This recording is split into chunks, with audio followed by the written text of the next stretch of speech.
Good morning from the heart. November 15, history repeats itself.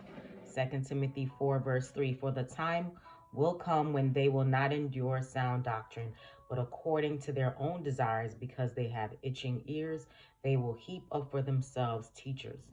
It is urged by many that the intellectual and moral darkness prevailing during the Middle Ages favored the spread of dogma, superstition, and the oppression of popery, and that the general diffusion of knowledge and the well nigh universal acceptance of the principles of religious liberty forbid a revival of superstition and tyranny. It is true that great light, intellectual, moral, and religious, is shining upon this generation.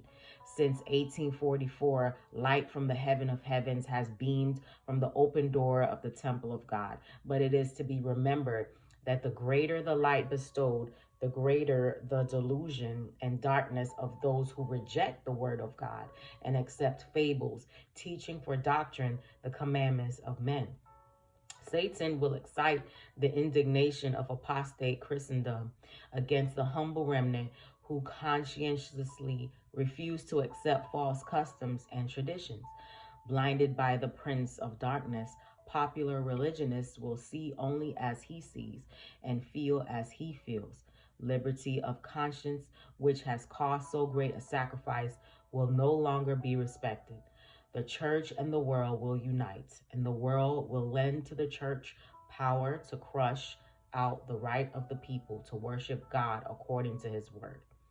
The decree which is to go forth against the people of God in the near future is in some respects similar to that issued by Ahasuerus against the Jews in the time of Esther. The Persian edict sprang from the malice of Haman against Mordecai. Not that Mordecai had done Haman harm, but he had refused to flatter his vanity by showing him the reverence which is due only to God. History repeats itself.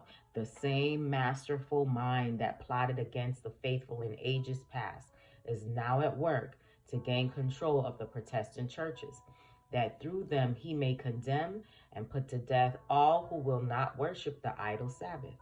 We have not to battle with mere mortals, as it may appear. We wrestle not against flesh and blood, but against principalities, against powers, against the rulers of the darkness of this world, against spiritual wickedness in high places. But if the people of God will put their trust in him and by faith rely upon his power, the devices of Satan will be defeated in our time as signally as in the days of Mordecai. Hope you have a great day today. Live from the heart.